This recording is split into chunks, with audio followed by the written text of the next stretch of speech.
안녕하세요. 저는 메나테크 PD 김종구입니다.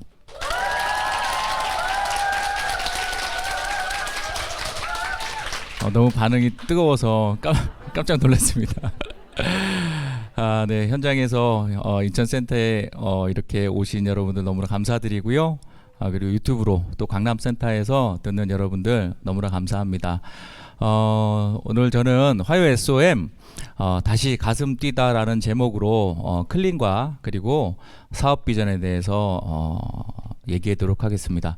제가 오늘까지 해서 네 번째 강의인 것 같아요. 근데 할 때마다 더 떨리는 이유는 뭘까요? 며칠 동안 계속 잠을 못 잔 것 같고요.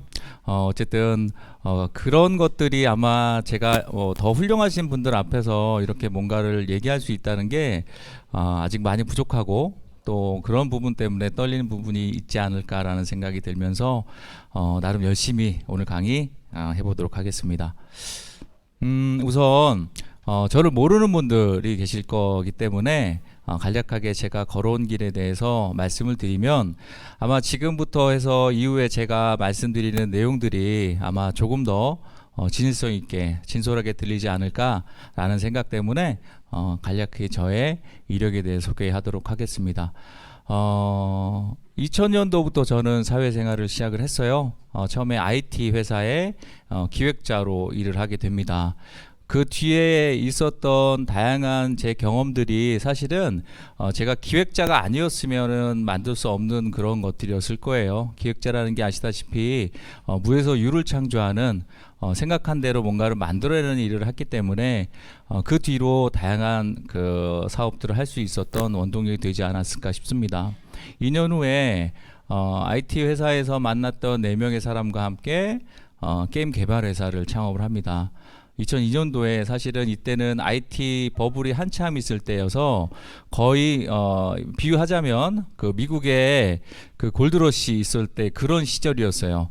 누가 더 밤을 새서 뭔가를 만들어내는가에 따라서 깃발을 막 누가 먼저 꼽는가 그런 식으로 있었던 그런 IT 버블 그때에 벤처를 만들어서 회사를 운영을 했었고요. 그 이후에 2005년도에 TV 제조 사업을 하게 됩니다. 실제로 우리가 집에서 보는 그런 TV 맞습니다. LCD, PDP TV를 만들었고요. 전혀 경험이 없었던 사람들이 이렇게 할 수 있었던 거는 실제로 그 시절 그게 이제 중소기업 TV가 한창 붐이 있었던 시절이었고요. 대부분의 그런 그 모듈들은 삼성이나 LG 같은 중요 회사에서 납품을 받았고 나머지 부분만 중소기업에 작은 기술이 들어가서 만들었던 TV 제조 회사를 운영했죠. 사실은 제가 사업 시절에 보면 이 시기가 가장 저한테는 되게 재미있었던 시기였던 것 같아요. TV 제조회사를 저희가 직접 제조를 하고 그리고 판매도 저희가 직접 하고 그리고 AS 또 배송 등등등도 각 다 저희가 회사를 차려서 했었던 그런 시절이었습니다. 이때는 사실은 정말 이러다가 내가 삼성이 되는 건 아닌가라는 착각이 들 정도로 삼성이 하는 그런 큰 회사가 하는 역할을 겁없이 했었던 시기가 있었죠. 쫄딱 망했습니다. 그리고 나서 2008년도에 교육사업, 유통사업, 공연사업 특이한 사업이죠. 이것 또한 제가 기획자였기 때문에 할 수 있었던 일이었고요. 이 전혀 다른 일들을 해오는 삶에서 저를 처음 만났던 사업하는 그 대표들은 참 신기해하죠. 어떻게 IT를 했던 사람이 제조를 하고 제조를 했던 사람이 공연 사업을 하고 어쨌든 그게 끊임없이 아이템을 발굴하고 찾았던 갈구했던 그런 성향이 있었기 때문에 가능하지 않았을까 생각이 듭니다. 그리고 2010년도에 뭔가 보람 있는 일을 해보고 싶다. 사업은 보람 있는 사업을 하고 싶다는 생각에서 독서교육 사업을 진행을 했고요. 또 쫄딱 망했습니다. 그리고 2014년도부터 지금까지 이제 평생교육 사업을 하면서 현재로는 드론 교육 사업 또 코딩 교육 사업에 주력을 하고 있고요.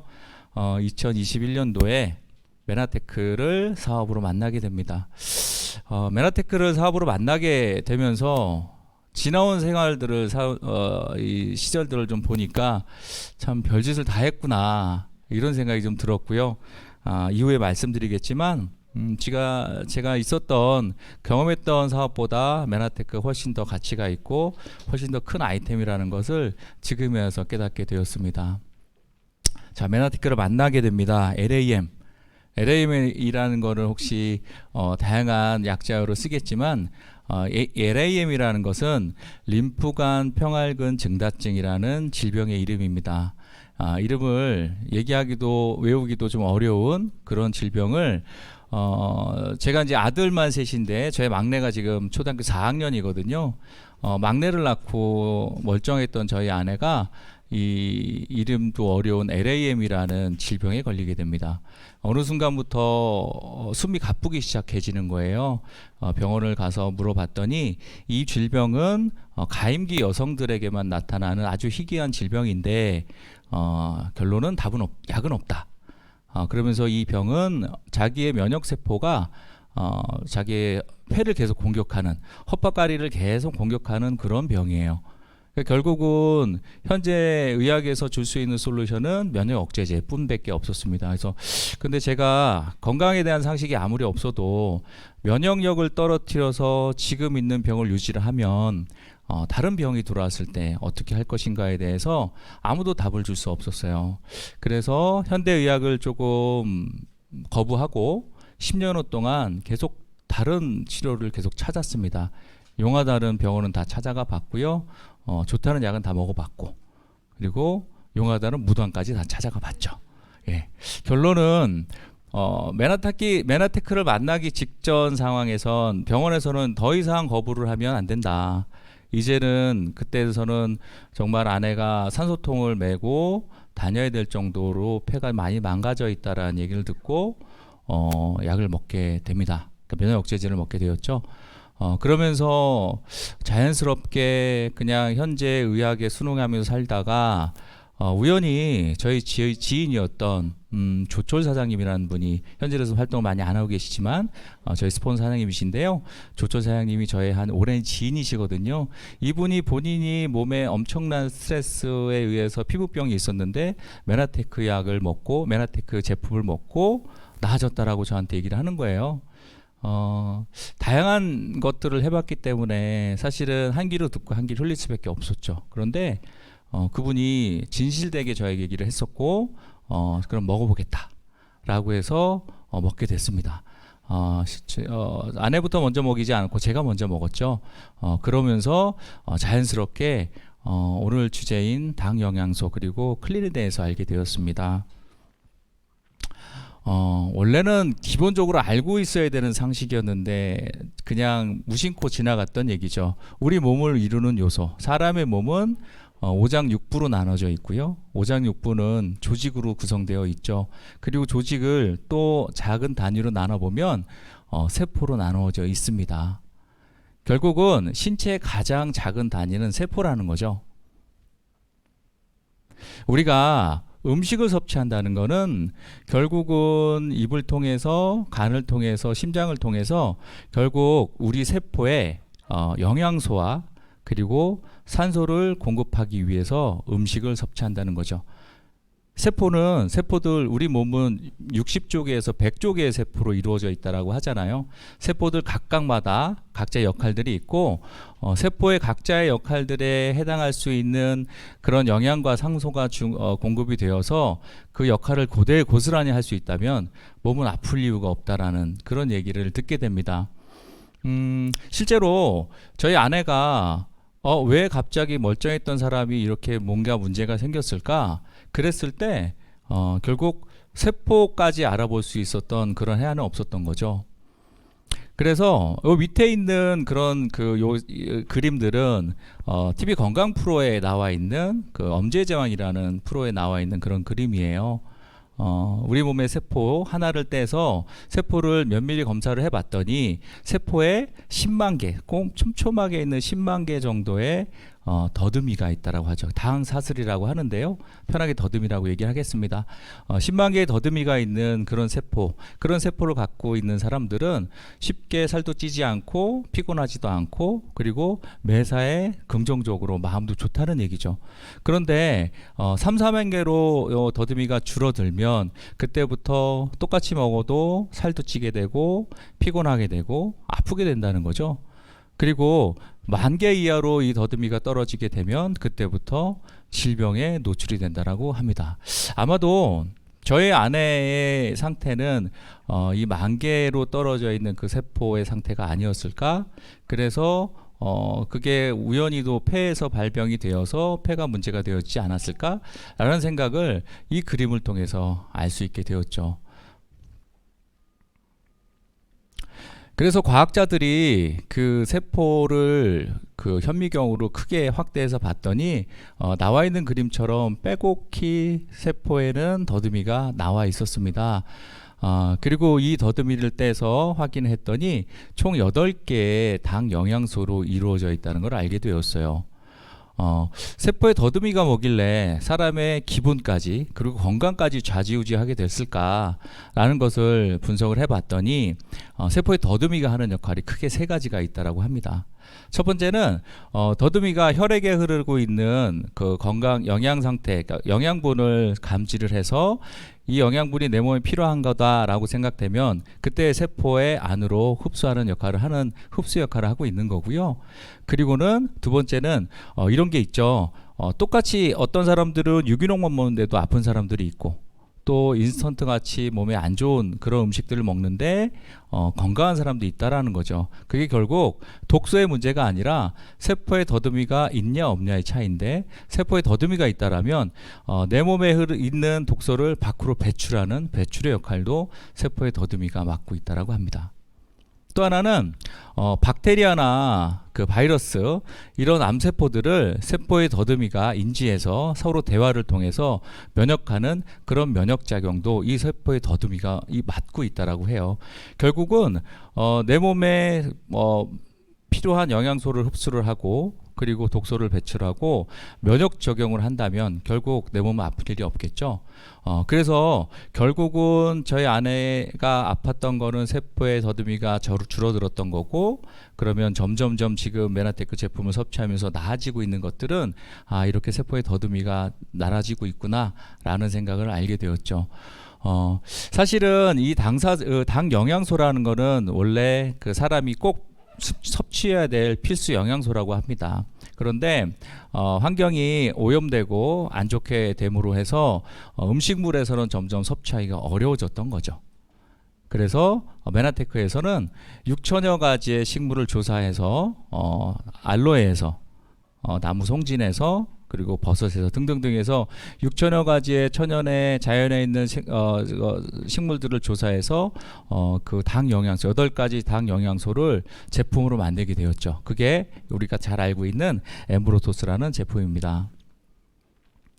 자, 이게 비단 메나테크에서만 하는 얘기인 줄 알았더니 그렇지 않더라고요. 영국의 유명 잡지입니다. 네이처지라는 유명 잡지에 1995년에 이런 얘기가 실립니다. 세포 표면의 당은 인지와 면역 기능과 세포의 인식에 필수적이다 라는 내용이 실리게 되고요. 그리고 의대생들이 배운다는 교과서에 하퍼의 생화학이라는 교과서가 있고요. 거기에 이런 내용이 있죠. 건강한 신체를 유지하기 위해서는 세포들은 반드시 서로에게 대화를 해야 합니다. 그중 8가지가 이 세포 표면의 복합 당질을 구성하는 요소로 밝혀져 있습니다라는 얘기가 하퍼의 생화학 교과서에 실리게 되죠. 그리고 하나 더 있습니다. 미국 국립과학원이라는 데가 있고 나스라는 데가 있거든요. 네이버에 검색을 하면 미국 국립과학원은 약칭 나스이며 공식적으로 미국 정부에 대한 과학, 기술 분야의 자문을 맡고 있는 학술단체이며 영국의 왕립학회와 더불어 세계에서 가장 권위 있게 있다고 평가받는 양대 학회 중에 하나라고 합니다.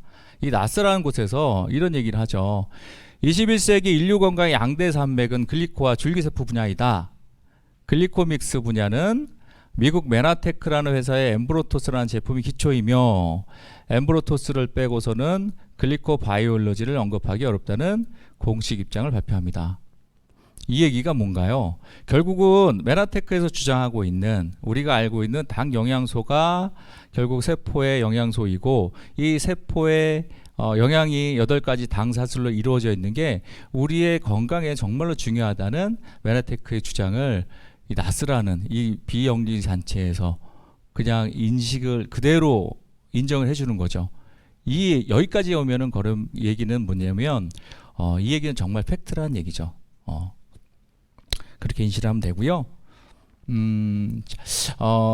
이게 제가 4주 저의 지인을 통해서 메나테크 제품을 섭취를 하고 4주 클리를 통해서 나왔던 사진이에요. 제가 왼쪽에 있는 게 저예요. 이상하죠. 저 이때는 이랬는지 정말 몰랐어요. 그냥 멀쩡할 줄 알았었는데 이게 얼굴이 이렇게 되는지 모르겠습니다. 그랬고요. 네. 그 옆에 있는 건 저의 이제 파트너 사장님 이근정 사장님이에요. 오셨는지 모르겠지만 이근정 사장님 모습인데 이제 얼굴은 굳게 담은 입술이 아주 야무지게 보이는데 요 아래 배를 보면 볼록 튀어나와 있습니다. 이 볼록 튀어나온 배가 4주 만에 놀랍게도 바뀌게 되었고요. 외형적인 변화뿐 아니라 이 당시 제가 우리 파트너 사장님한테 이걸 전달했던 부분은 고지혈과 당뇨약을 먹어야 되는 그런 시기였어요. 그때 우리 파트너 사장님한테 전달을 했고 지금 현재 당뇨약을 먹지 않는 그런 기적 같은 일이 일어났습니다. 자, 제가 했던 클린은 뭘까요? 클린이 뭘지에 대해서 고민을 했습니다. 알아봤고요. 클린이란 미국의 심장내과 의사인 알레한드로 융가라는 박사가 본인 몸에 질병이 생김으로 해서 현대의학에서는 해결할 수 없었던 걸 동양의학에서 답을 찾았던 게 클린이라고 해서 책을 냈던 베스트셀러가 됐던 그런 책입니다. 자, 클린이란 비움과 체움을 통해서 자연 치유력을 정상화하는 프로그램이다 라고 인식을 하시면 됩니다. 비움과 체움, 뭘 비우고 뭘 채울까요? 다음 페이지에서 한번 보시면 이해를 하실 수 있으실 것 같습니다. 자, 자연 치유력은 뭘까요? 우리가 모두 사람들마다 갖고 있는 자연 치유력이 있죠. 태어나면서부터 얻게 되는 자연 치유력인데 인체는 스스로 방어하고 고치고 치료하며 심겨 원기로 회복하는 놀라운 자연 치유력이 있다라고 합니다.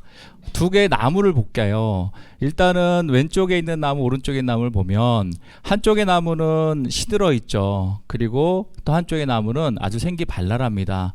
결국 시들어 있는 나무를 봤을 때 현대의학에서는 나무 이파리만 보고 이파리를 다시 재생하고 색깔을 원래대로 할 수 있는 그런 치료에 집중을 한다는 반면에 결국은 현재 우리가 먹고 있는 그런 엠브로토스라든지 이런 영양에 대해서는 결국 문제는 이파리에 있는 게 아니라 뿌리에 있다라는 거죠. 그래서 결국 클린을 통해서 내가 갖고 있는 자연 치유력을 극대화시킬 수 있다라고 이해를 하시면 되는 겁니다. 자, 자연 치유력을 방해하는 요소들이 있죠. 우선 독소, 그리고 영양소의 불균형, 그리고 잘못된 생활 습관이 있습니다. 독소는 내부 독소와 외부 독소 나눌 수 있습니다. 내부 독소는 뭐죠? 내 몸에서 만들어내는 독소죠. 스트레스, 그죠? 스트레스가 없이 사는 삶이 가능할지 모르겠지만 결국 계속적으로 내부에서는 스트레스를 만들어내고 있습니다. 그리고 외부 독소는 음식으로 혹은 화장품으로 혹은 공기를 통해서 내 몸에 들어오는 외부 독소가 있는 거죠. 그리고 영양소의 불균형, 우리는 어떤 식단을 하고 있나요? 결국 칼로리는 과잉돼 있죠. 야식을 먹거나 튀긴 음식을 많이 먹거나 탄수화물이 많은 식품들을 많이 섭취하게 되죠. 그리고 필수 영양소의 부족. 똑같은 야채를 먹더라도 음식에서 비타민과 미네랄이 줄어들 수 있는 그런 환경에 있기 때문에 어쩔 수 없이 필수 영양소에 부족한 그런 삶을 살고 있다는 거죠. 그리고 또한 잘못된 생활 습관, 운동하기 쉬운가요? 어렵죠. 매일매일 똑같은 30분씩 운동을 해야 되는데 혹은 1시간씩 운동한다고 마음을 먹고 있지만 그렇게 되지 않는 게 현실입니다. 그리고 불규칙한 생활 습관, 얼마나 바쁜 삶을 살고 있나요? 이런 것들이 결국 내가 갖고 있는 자연 치유력을 방해하는 요소였다는 거죠. 클린 프로그램은 앞서 서두에 말씀드렸듯이 비움과 체험으로 이루어집니다. 우선 비운다는 거는 내가 갖고 있는 독소, 외부 독소를 차단하고 내부 독소를 좀 많이 안 나오게 해서 결국은 내 안에 있었던 독소를 비운다는 얘기죠. 그리고 내 몸의 독소를 제거해서 중화시켜서 배출하는 역할을 클린 기간 동안 진행하게 될 거고요. 그리고 채운다는 얘기는 충분한 영양소, 그리고 결국 그 영양소가 들어가면 대사가 잘 되는 몸으로 내 몸이 바뀌게 됩니다. 그래서 아까 보여드렸듯이 4주 만에 그런 효과들이 나올 수 있다는 거죠. 자, 클린은 1주차는 일반 음식을 먹지 않습니다. 그 얘기는 뭐냐면 일반 아예 단식을 하는 게 아니라 아까 말씀드렸듯이 외부에서 들어오는 독소를 최대한 차단해야 내가 갖고 있는 독소를 빨리 배출할 거 아닙니까? 그래서 1주차는 클린식으로 진행이 되고요. 클린식이 꼭 필요한 이유가 있습니다. 말씀드렸듯이 내 몸에 있는 독소를 빨리 배출하기 위해서는 외부 독소를 일단 차단을 시켜야 되는 거고요. 그리고 우리 몸의 에너지는 한정적으로 되어 있다라고 해요. 그러면 음식이 몸에 들어가면 가장 먼저 몸의 에너지를 음식을 분해하는데, 소화하는데 가장 많이 사용한다라고 합니다. 그래서 1주차는 음식을 조절함으로 해서 최대한 내 몸의 에너지가 내 몸을 고치는데, 독소를 배출하는데 많이 사용할 수 있게끔 하는 거고요. 그리고 마찬가지로 독소가 배출되게끔, 그래서 1주차에는 클린식이 중요한 이유가 이런 이유가 있습니다.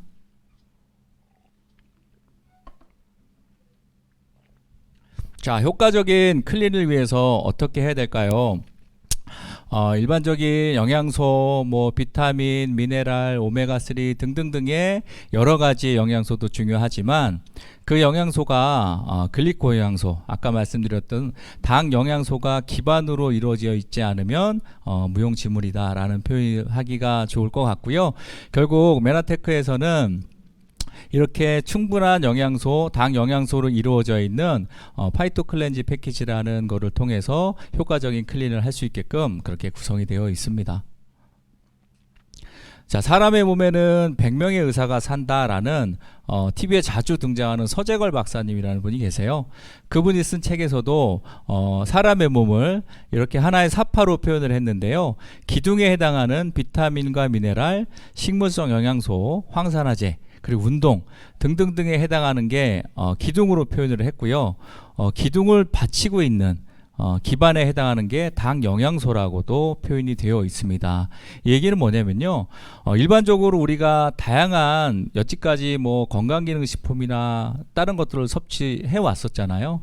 그런데 그게 섭취했을 때 그때뿐이고 효과가 없거나 하는 이유는 뭐냐면, 결국은 기반이 단단하지 않은 상태에서 기둥을 아무리 세워봤자 결국 모래사장에서 집을 짓는 거와 동일한 이유다. 그래서 결국 메나테크 제품이 다른 제품에 비해서 탁월할 수 있는 이유는 당 영양소를 기반으로 해서 단단한 기둥을 세워주고 그 위에 면역력까지 만들 수 있는 건강한 몸으로 만들 수 있기 때문에 다른 제품들과 차별화가 있다라고 이해하시면 좋을 것 같습니다. 자, 클린의 효과입니다. 우선은 몸 안에 쌓여있는 독소를 청소하는 역할을 하죠. 그리고 자연 치유력을 극대화할 수 있는 역할을 합니다. 또한 대사가 잘 되는 몸으로 변화하게 되죠. 그리고 면역 시스템이 정상화로 작동하게 될 거고요. 그리고 요요 없이 건강한 다이어트. 사실은 클린은 다이어트 프로그램이 아닙니다. 그런데 우리가 다이어트 프로그램으로 많이 사용을 하게 되죠. 왜 그럴 수밖에 없냐면, 결국 내 몸에 쌓여있는 독소는 지방으로 저장이 되거든요. 그런데 클린을 통해서 몸에 독소가 배출되면서 자연스럽게 지방이 배출이 되고요. 그러면서 내 몸이 갖고 있었던 체중, 몸에 쌓여있던 과체중들이 자연스럽게 내려가게 되고, 그리고 지방이 빠짐으로 해서 바디라인이 살아나게 되죠. 그래서 결국은 다이어트 때문에 클린을 하지 않았지만 부산물로 다이어트는 당연히 선물처럼 오게 되는 거죠. 그리고 피부 미용까지 개선됩니다. 자, 이 사진은 저희 이제 또 파트너 사장님이신 김진영 사장님, 저희 누나예요. 누나시고요. 오른쪽에 계신 분이 제 김진영 사장님인데, 사실은 오른쪽 왼쪽 모습이 비슷할 수 있어요. 비포 사진이 더 어마어마한 사진이 있는데 공개하기를 거부해서 이 정도로, 이 정도로 사실은 저희 집에서 저희 그 김준영 사장님의 별명은 해그리드였습니다. 해그리드. 혹시 해그리드 아시나요? 그 해리포터에 나오는 이게 둥둥하고 머리 이렇게 긴 그런 마법사가 있어요. 그러니까 해그리드가 됐었던 이유는 저희 그 막내가 어느 날 엘리베이터에서 고모를 물끄러미 보더니 고모, 왜? 그랬더니 고모 해그리드 같아요. 그래가 그때부터 해그리드가 되었죠. 왜냐면 머리도 길었었고요. 공연을 했기 때문에. 그리고 옷도 이렇게 치렁치렁하게 자기 몸에 얼마나 살이 많은지 아무도 볼 수 없게 해주려고 긴 옷만 입고 다녔어요. 그래서 이제 해그리드였었습니다. 그래서 지금 엄청나게 많은 변화가 있었고요. 그래서 주위에서 많이 놀래하고 있죠.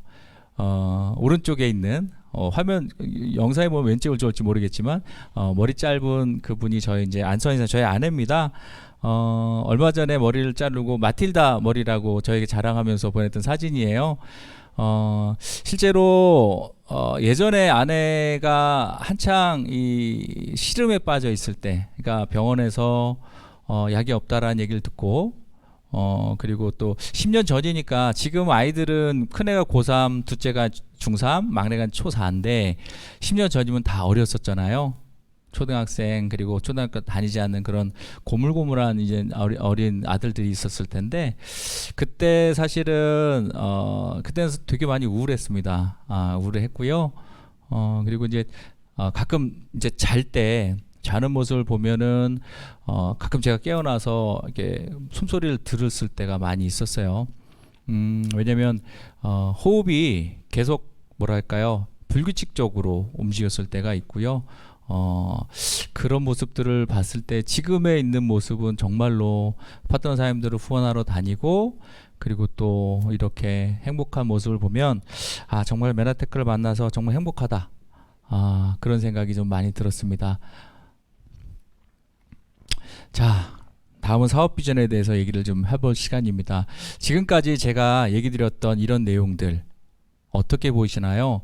좋은 프로그램이다. 이런 게 있었구나라고 볼 수 있겠지만 제가 서두에 말씀드렸듯이 20년 동안 사업을 했던 사업가의 촉으로 보면 정말 좋은 아이템입니다. 그럴 수밖에 없는 게 한번 생각해 보시자고요.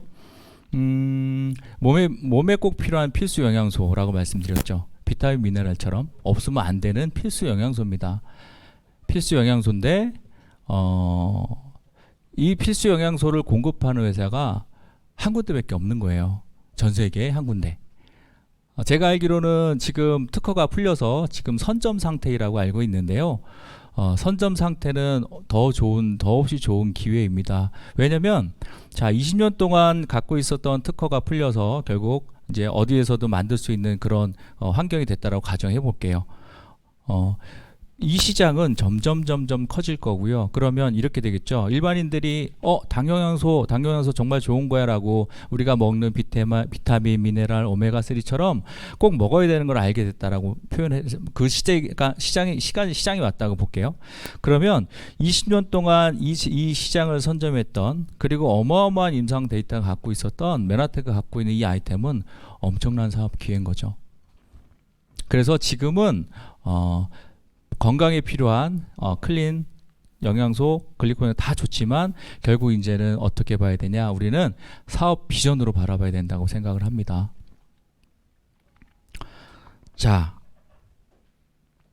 아인슈타인의 모습입니다. 전 세계 최고의 물리학자죠. 이런 말을 합니다. 어제와 똑같이 살면서 다른 미래를 기대하는 것은 정신병 초기 증세이다. 정신병자라는 얘기죠. 무슨 얘기냐면 이분 강의를 준비하면서 이 내용을 듣고 저한테 얘기하는 거라고 보여줬어요. 왜냐면 지금과 똑같이 살면서 제가 다양한 사업 경험이 있으면서 뭔가 아이템을 바꿨지만 그때마다 동일한 형태대로 일을 했던 것 같아요. 그래서 항상 거기서 제자리에서 머물고 다시 뭔가 다른 사업을 하더라도 거기서 멈추지 못했던 것 같아요. 어제와 똑같이 살면서 결국 누워서 앉아서 내가 그냥 지금 바뀌지 않는데 내 미래를 새로운 미래를 꿈꾼다는 것은 말이 안 된다는 얘기죠. 요즘에 우리 그룹에서 읽고 있는 부자 아빠 20주년 특별판을 읽고 있죠. 부자 아빠 가난한 아빠, 로버트 기요사키라는 분이 쓴 책입니다. 예전에 실제로 로버트 기요사키가 한참 그 붐이었을 때 그때 저도 이 책을 읽었었어요. 그때는 사실은 이해를 못했습니다. 그냥 베스트셀러니까 읽어봐야지라고 해서 좋은 말이네 이렇게 인지했던 시대가 있었습니다. 그런데 다시 읽어보니 이 사파, 간단한 표가 알려주는 그 내용이 엄청난 내용이더라고. 이래서 내가 부자가 안 됐구나. 이래서 내가 계속 일을 할 수밖에 없었구나라는 거를 알 수 있게 되었습니다. 같이 한번 보시죠. 한쪽은 자산의 현금 흐름표이고요. 또 하나는 부채의 현금 흐름표입니다. 이 표가 갖고 있는 심오한 의미가 있는데요. 아래는 대차대조표라고 해서 자산과 부채를 표현하는 영역이고요. 그 위에 있는 걸 보면 손익계산서라고 합니다. 손익계산서는 지출과 수입과 지출을 표현하는 거죠. 자, 자산의 흐름은 자산이 바로 수입으로 올라가는 거예요. 자산에서 수입으로 올라간다. 그리고 부채의 흐름은 부채에서 바로 지출로 빠진다. 이 내용을 간단한 표지만 머릿속에 담아두시길 바랍니다. 다음 표를 볼게요. 자, 부자들의 현금 흐름표입니다. 가난한 자, 중산층, 그리고 부자 세 개로 나누어져 있고요. 자, 가난한 자부터 한번 보겠습니다. 아까 얘기했던 손익계산서에서 수입이 어디서 생기나요? 직장에서 생기죠. 결국 노동 수익을 통해서 수입이 발생을 하면 수입이 바로 지출로 빠진다는 거죠. 돈을 벌면 그 돈이 바로 빠져나가는 거죠. 세금, 주거비, 식비, 교통비, 외식비. 이런 흐름을 갖고 계시는 분, 나는 가난하다. 네, 저기 계시네요. 가난한 분 계셨고요. 네, 다음은 중산층입니다. 중산층 S라인 곡선을 하고 있어요. 보시죠. 수입이 어디에 생기나요? 가난한 자와 마찬가지로 직장, 급여에서 수입이 생깁니다. 수입이 생기면 가난한 자와 다르게 중산층은 뭘 갖고 있나요? 부채를 갖고 있죠. 부채는 주택융자, 자동차융자, 신용카드 부채, 학자금 융자 등등등 결국 본인이 갖고 있는 게 자산인 줄 알고 갖고 있었던 게 사실은 부채였고요. 급여를 통해서 벌어들인 수익이 부채를 통해서 바로 지출로 나가죠. 결국은 어떻게 보면 가난한 자보다 중산층이 더 위험할 수 있는 게 가난한 자는 최소한 부채는 없죠. 법만큼 쓰면 되는 건데 중산층으로 되어 있는 분들은 결국 부채가 수입보다 많아지면 마이너스의 인생을 살 수밖에 없는 그런 구조죠. 대부분의 사람들이 이 중산층 영역에 있지 않을까라는 생각이 듭니다. 저 또한도 실제로 사업을 오래 했지만 이 영역에서 벗어나지 못했던 거라고 고백합니다. 왜냐면 결국은 계속 일을 할 수밖에 없는 그런 구조 안에 있었던 거죠. 이 책을 이해하지 못할 때는 이 중요한 사항에 대해서 몰랐습니다. 자, 마지막은 부자죠. 부자는 수익이 어디에 생깁니까? 직장에서 생기지 않아요. 급여에서 생기지 않죠. 밑에서 올라옵니다. 어디서 올라오나요? 자산에서 올라오죠. 부자들이 갖고 있었던 부동산, 주식, 채권, 어음, 지적 자산 등을 통해서 바로 수입으로 생깁니다. 그리고 이쪽 부자의 삶은 지출과 부채가 분명히 있었을 텐데 자산이 많고 그리고 지출보다는 수입이 많기 때문에 계속적으로 수입이 생기면서 수입은 자산으로 투자가 되고 여기에서 계속 선순환되는 구조. 그래서 결국 부자는 계속 부자가 되는 거야 라고 우리가 뭐랄까요, 부자를 조금 뭐가 폄하하거나 손가락질하면서 그렇게 스스로를 안위했지만 이 구조는 결국 자산을 갖고 있는 사람들은 계속적으로 수입이 생길 수 없는 구조라는 게 이 책의 가장 핵심 내용이라고 생각이 됩니다. 가난한 미래를 꿈꾸시나요? 혹시 가난한 미래를 꿈꾸신다 그러신 분 계신가요? 없죠. 누구나 다 부자처럼 살고 싶죠. 이제 일을 안 하고 편안하게 살고 싶다는 게 대부분의 우리의 생각들입니다. 희망이죠. 이 책을 썼던 로버트 기요사키는 이런 말을 합니다. 가난한 사람들과 중산층 사람들은 돈을 위해서 일한다. 그렇죠? 하지만 부자들은 돈이 자신을 위해 일하게 만든다. 부자는 절대 돈을 위해 일하지 않는다. 라는 말을 합니다. 투자의 규제. 워렌 버핏입니다. 잠자는 동안에도 돈이 들어오는 방법을 찾아내지 못한다면 당신은 죽을 때까지 일을 해야만 할 것입니다. 엄청난 독설이죠. 죽을 때까지 일을 해야 된다는 말이 이게 무슨 말입니까? 결국은 자산을 구축해야 된다는 얘기입니다. 자, 어떻게 자산을 구축하실 작정이십니까? 우리 어떻게 자산을 구축해야 될까요? 결국 자산이라는 얘기는 뭔가 수익, 내가 일을 하지 않아도 돈이 들어올 수 있는 구조를 만든다는 얘기인데, 우리가 월급을 줄여서 한 달에 100만 원씩을 모아서 자산을 구축할 수 있을까요? 물론 그럴 수 있겠죠. 100만 원씩 10년을 모으면 얼마죠? 1년에 1200만 원? 그러면 1억 2천인가요? 그쵸. 10년 동안 100만 원씩 모아서 1억 2천의 이 종잣돈, 시드머니를 만들었다고 볼게요. 10년 후에, 지금도 그렇지만 10년 후에 1억 2천으로 우리가 어떤 투자를 할 수 있을까요? 그리고 또 1억 2천을 투자하면 한 달에 얼마 정도의 수익이 우리한테 오게 될까요? 그럼 우리가 아까 얘기했던 평생토록 일을 안 해도 살 수 있을 그런 자산을 구축할 수 있을까요? 쉽지 않을 겁니다. 자산을 구축할 수 있는 정말 좋은 방법을 메나테크에서 알게 되었죠. 21세기의 비즈니스라고 합니다. 소비가 매출이 되고 매출이 소득이 된다. 되게 중요한 말입니다. 정말 중요한 얘기예요. 그냥 쉽게 소비가 매출이 되고 소비가 매출이 되고 매출이 소득이 된다 라고 이해했지만 이 문장 하나가 엄청난 비밀을 갖고 있다는 얘기예요. 볼게요. 소비가 매출이, 소비는 내가 쓰는 거잖아요. 내가 쓰는 게 매출이 되고 그 매출이 소득이 된다. 조금 더 나아가서 얘기를 해볼게요. 내가 쓰는 소비가 아니라 내가 쓰는 소비, 내가 소개한 사람들의 소비, 내가 소비한 사람들의 소비가 매출이 되고 그리고 그게 소득이 된다. 내가 소개한 사람들, 또 그 사람들이 소개한 사람들, 또 그 사람들이 소개한 사람들, 그리고 또 그 사람들이 소개한 사람들이 쓰는 그 소비가 나에게는 매출로 잡히고 그 매출이 소득이 된다는 얘기예요. 어마어마한 얘기입니다. 왜냐면 결국 우리는 뭔가를 팔아야 됐고 직장에서 일을 해야 됐고 그래야만 수익을 벌 수 있었는데 이거는 쓰면 된다는 얘기예요. 내가 계속 쓰고 있잖아요. 쓰고 있는 소비가 매출이 되고 그게 나한테 소득으로 잡힌다. 실제 보상 플랜에 대해서 잘 아시는 분이 계시겠지만 우리 메나테크에는 몇 가지 보상 플랜이 있을까요? 6개, 그죠? 6개 보상 플랜이 있죠. 그 중에 하나가 유니레벨 보너스라고 있습니다. 유니레벨 보너스가 몇 단계까지 우리가 받을 수 있죠, 수익을? 7단계, 그죠? 7단계. 네. 예전에 한번 이명희 사장님이 강의에서 한번 풀어주셨었는데 그걸 제가 직접 계산을 한번 해봤어요. 볼게요.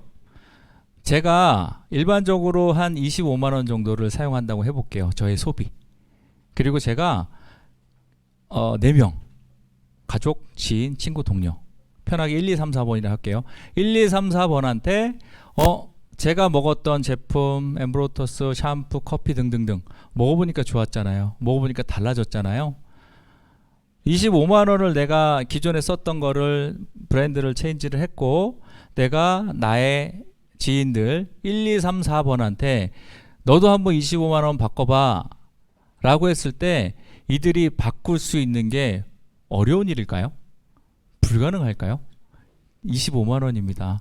예를 들어서 우리가 하루에 커피 5,000원짜리를 커피를 먹는다고 했을 때 한 달이면 그게 15만 원이거든요. 계산해 보면 내가 쓰는 제품들을 25만 원으로 바꾸는 거 어렵지 않은 일이에요. 그죠? 그러면 내가 브랜드 체인지를 하고 내 지인들한테 1, 2, 3, 4번한테 열심히 전해서 딱 4명한테만 25만 원씩 바꾸게 한 거예요. 그죠? 제가 했던 게 어렵지 않고 불가능이 아니었는데 그럼 제 1, 2, 3, 4번 저의 1, 2, 3, 4번도 그 일이 힘든 일일까요? 아니죠. 할 수 있는 일이겠죠. 4명한테 25만 원씩만 바꾸라고 한 거예요. 본인 소비를 바꿔라. 팔라고 한 거 아니죠. 그죠? 그래서 나로부터 해서 1, 2, 3, 4번 그리고 그 1, 2, 3, 4번에 또 1, 2, 3, 4번 그 1, 2, 3, 4번에 또 1, 2, 3, 4번이 그렇게 저처럼 동일하게 각각의 4명씩한테만 25만 원씩을 바꾸라고 했을 경우에 그랬을 때 그게 아까 우리가 알았던 7단계까지 내려갔을 때 한 달에 저에게 들어오는 수익은 얼마일까 계산을 해봤습니다. 유니버설 보너스는 물론 직급에 따라서 다르긴 하지만요. 7단계까지 받을 수 있는 직급이 되면 그게 고스란히 저한테 들어오거든요. 그렇게 아주 단순하게 유니버설 보너스만 7단계까지 이론적으로 계속적으로 전달이 됐다고 했을 때 한 달에 저에게 들어오는 수익 자 7단계까지 해서 소비 나로부터 만들어진 소비가 매출이 된다고 했잖아요. 매출이 소득이 되죠. 저에게 들어오는 소득은 자그만치 약 한 달에 1억 3천 정도가 됩니다. 엄청나죠. 우리가 결국은 내가 1억 3천의 소득을 벌려면 얼마나 더 많이 노력을 해야 될까요? 얼마나 많은 공부를 해야 될까요? 근데 결국은 내가 바뀌고 1, 2, 3, 4번한테만 전달한 게 그대로 복제가 되면 소득이 생길 수 있는 그런 구조다. 한번 집에서 계산 한번 해보시기 바랍니다. 깜짝 놀랍니다. 자, 결국은 네트워크를 구축한다는 거. 네트워크를 구축한다는 건 뭐죠? 소비자 네트워크를 구축하는 거예요. 소비자 네트워크를 구축한다는 건 결국은 말씀드렸듯이 자산을 구축하는 일이라고 보시면 됩니다. 아까 얘기했던 우리가 부자가 될 수 있는 일 100만 원씩 모아서 정말로 더 많이 모아서 할 수 있겠죠. 그렇지만 그 일은 아무나 할 수 있는 일은 없을 거예요. 그러나 우리의 1, 2, 3, 4번한테 전달하는 일은 어쩌면 아무나 할 수 있는 일이라고 감히 말할 수 있을 것 같습니다. 자, 현실적으로 돌아볼게요. 이론적으로는 그렇고요. 네트워크 비즈니스에 대해서 부정적인 시각이 되게 많습니다. 그런데 네트워크 비즈니스는 특별한 게 아니에요. 그냥 유통의 변화입니다. 유통의 변화. 유통이라는 게 뭐죠? 물건이 기업에서 물건을 만들면 소비자에게 전달되는 그 일련의 과정들을 유통이라고 하죠. 그죠? 과거에는 기업이 물건을 만들면 광고를 하죠. 그리고 광고를 한 후에 총판, 대리점, 소매점이라는 유통의 흐름을 통해서 결국 소비자한테 제품이 전달되는 그런 구조였습니다. 구조가 복잡하다 보니 이 중간에 60%라는 마진, 유통 비용이 60% 정도가 소요가 되죠. 시대가 흐르죠. 시대가 흘러서 대형 할인 매장이라는 데가 생겼습니다. 뭐가 바뀐 걸까요? 유통의 단계가 간소해진 거예요.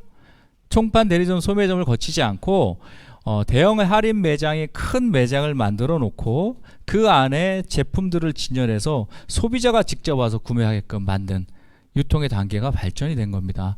누가 혜택을 볼까요? 소비자들의 혜택을 보죠. 왜냐하면 유통의 단계가 줄었기 때문에 그만큼 소비자한테는 할인 혜택이 적용이 되는 거고 기본적으로 집 앞에서 샀던 그런 물건들 위에 전통적인 유통 방식에서 제품을 구매했던 소비자가 결국 대형 할인마트로 가서 구매를 하게 되는 거죠. 바뀐 겁니다. 유통이 또 바뀌죠. 발전되죠. 어떻게 바뀌었을까요? 인터넷 쇼핑, 홈쇼핑으로 바뀝니다. 이건 뭘까요? 소비자가 직접 가지도 않아도 되는 그런 시대로 유통이 바뀐 거예요. 더 단소화가 된 거죠.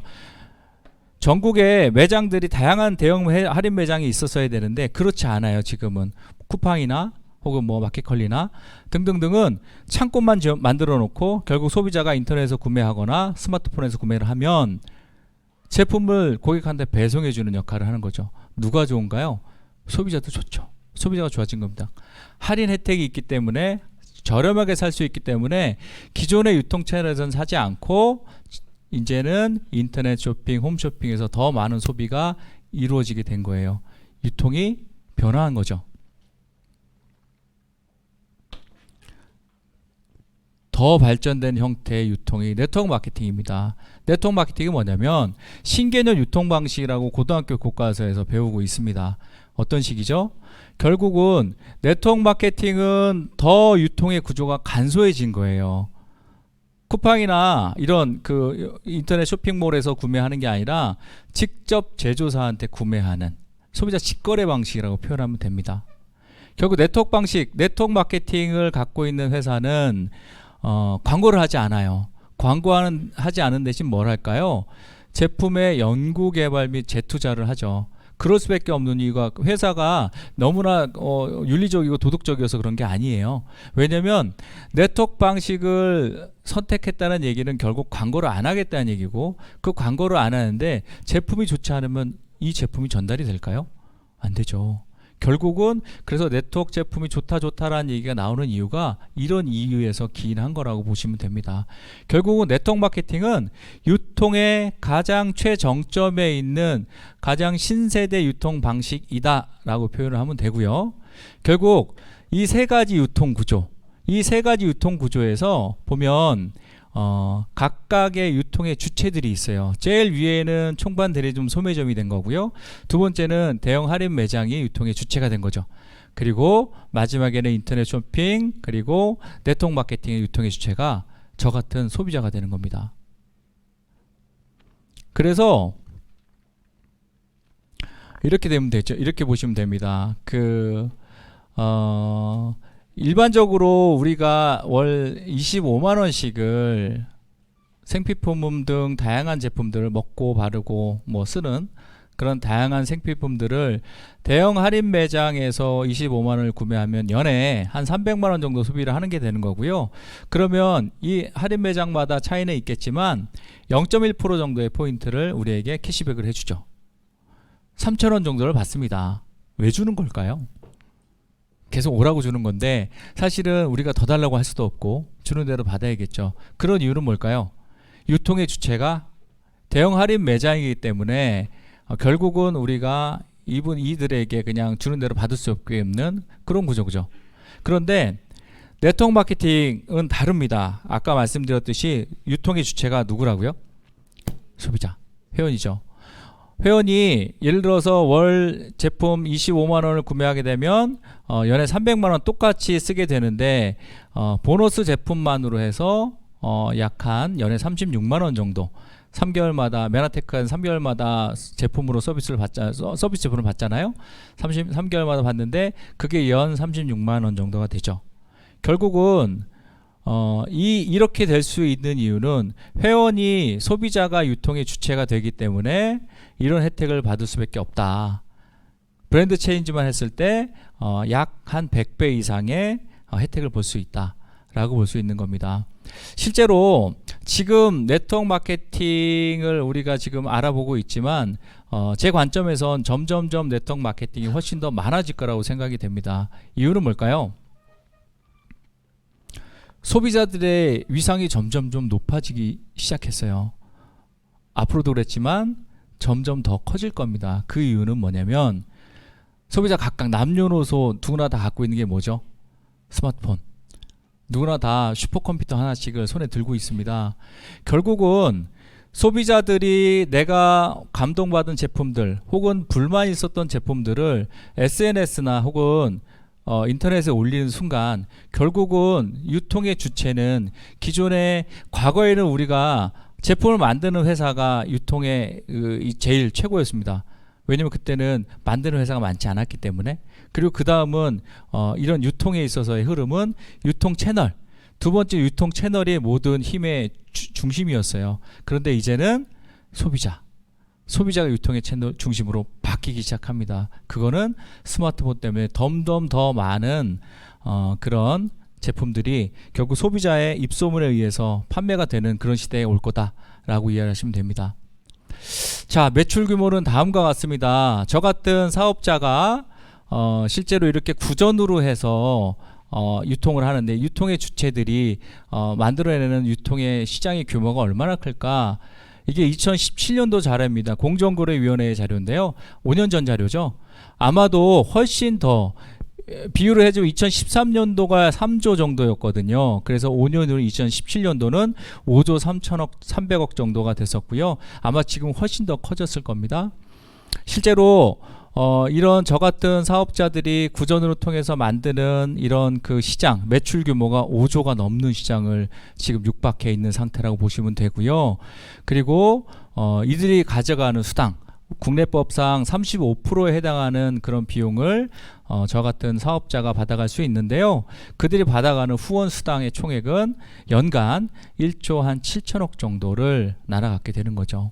어떤 사람은 만원, 어떤 사람은 100만원, 어떤 사람은 1000만원. 그리고 아까 얘기했듯이 이론상 1억 이상 가져가는 사람도 분명히 있죠. 우리도 잘 알고 있죠. 자, 내가 먼저 현명한 소비자가 되기 정리해 보겠습니다. 우선 소비자 회원이 돼서 아까 제가 먹고 바르고 썼던 제품을 바꿔서 그냥 내가 소비만 하겠어 라고만 해도 연 36만원의 혜택을 받을 수 있는 현명한 소비자가 되는 거고요. 저같이 먹었는데 좋아서 저의 1, 2, 3, 4번에게 전달하면 그게 소비가 매출이 되고 매출이 뭐가 된다고요? 소득이 되죠. 네. 자, 시간 관계상 빨리 넘어가겠습니다. 네, 네명하게 소개해보는, 우리 잘 알고 있잖아요. 우리 누구나 다 할 수 있죠. 네, 제가 먼저 25만원의 제품을 바꿔보고 그리고 저의 감동 경험을 가족, 이웃, 모임, 친구에게 전달했습니다.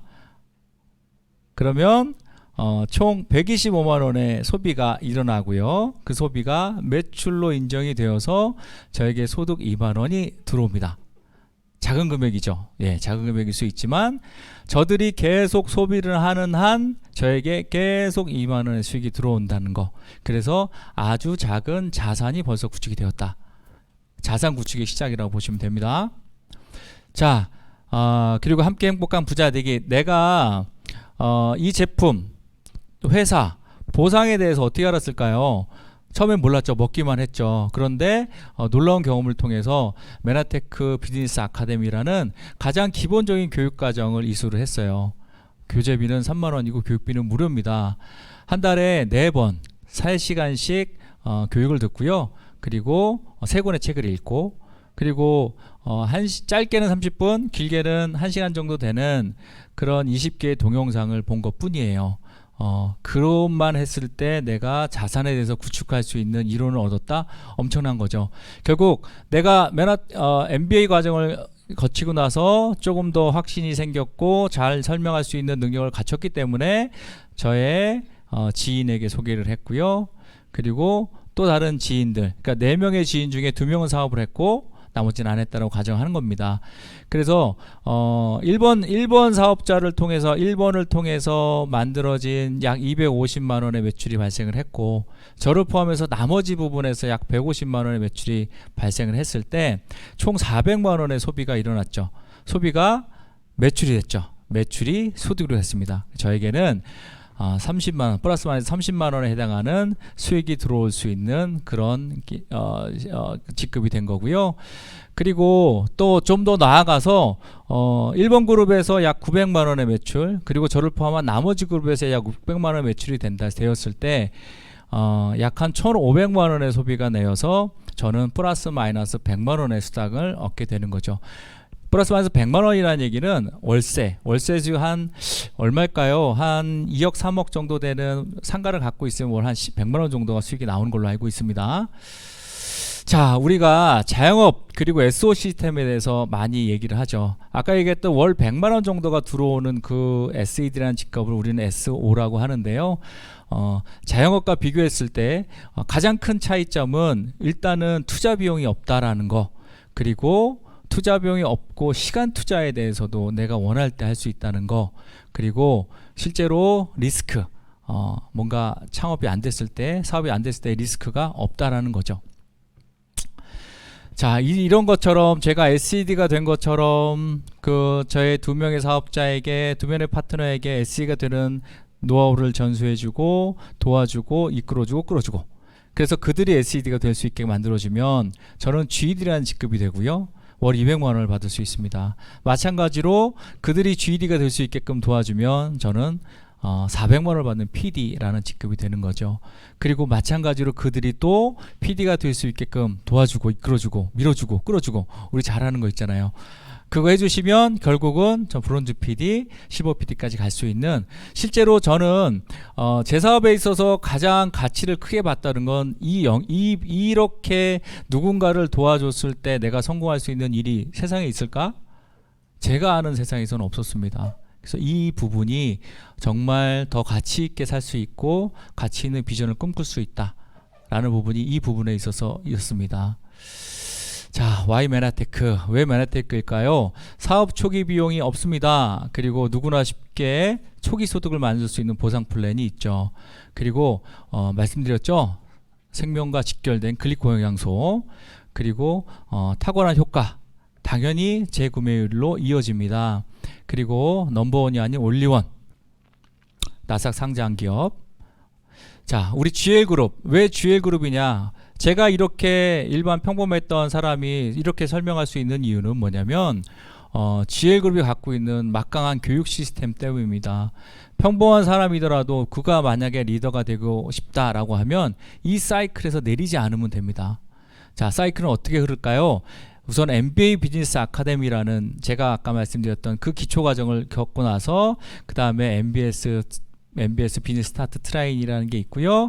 고PD 세미나, PD 세미나, 리더십 세미나, 그리고 다시 SO 미팅. 이 과정이 반복적으로 돌아갑니다. 제가 교육 사업을 했기 때문에 이 교육 시스템이 얼마나 막강하다는 거는 누구보다도 잘 알게 되었죠. 실제로 이론으로 끝나는 교육이 대부분인데 실제로 내가 아까 말씀드렸듯이 리더가 되기를 원하는 누구라도 이 시스템에서 이 사이클에서 내리지 않는다면 누구나도 리더가 될 수 있다고 확신에 맞지 않습니다. 명예의 전당이죠. 반짝반짝 빛나는 별들입니다. 볼 때마다 느낌이 다릅니다. 부럽다? 처음엔 그런 생각이 들었지만 다시 생각을 해보니 이런 생각이 들었습니다. 여기에 계신 분들이 혼자 빛나서 이 자리에 있을 수 결코 없다. 결국 누군가를 도와서 누군가를 성공시켰기 때문에 이 자리에 오를 수 있었던 우리 그룹의 리더 사장님들 존경하고 사랑합니다. 자, 시간이 거의 다 된 것 같아서 마지막에 좀 빨리 왔습니다. 제가 최근에 동해안 여행을 가서 떠오르는 태양을 보고 찍은 사진입니다. 실제 이 사진을 보고 오늘 강의 제목을 뽑았었는데요. 다시 가슴 뛰다라는 내용이죠. 그냥 막연히 살아남기 위해서 현실에 도태되지 않기 위해서 정말 열심히 그냥 살아왔던 20여 년의 삶이 있었던 것 같습니다. 그런데 내년이 어떻게 될지, 후년이 어떻게 될지에 대해서 기대감보다는 올해를 어떻게 살아남을까, 이 순간을 어떻게 극복할까라는 그런 생각에 급급해서 살아왔던 제 자신을 돌아보며 최근에 메나테크 비즈니스를 만나고 이 엄청난 네트워크 비밀을 알고 난 이후에 내년 4월, 그리고 후년 4월, 그리고 그 다음 4월은 나는 어떤 모습일 거고, 나와 함께하는 사람들은 어떤 모습일 거고, 정말 우리 메나테크 가족이라고 표현하잖아요. 우리 가족들은 정말 어떻게 변해 있을까, 이런 생각들이 정말 이 뭐랄까요, 이 멈춰졌던 용광로가 이제 쇠가 다 굳어가지고 용광로에 다시금 큰 불덩어리가 들어와서 제가 처음 2000년도로 돌아가서 벤처의 창업에 풍운의 꿈을 안고 그 사업을 했을 때처럼 그런 마음이 다시 들기 시작했습니다. 바라는 게 있다면 저의 마지막 사업은 메나테크로 끝났으면 하는 작은 바람이 있습니다. 지금까지 들어주신 여러분 너무 감사드리고요. 꼭 성공하시고 건승하시길 바랍니다. 감사합니다.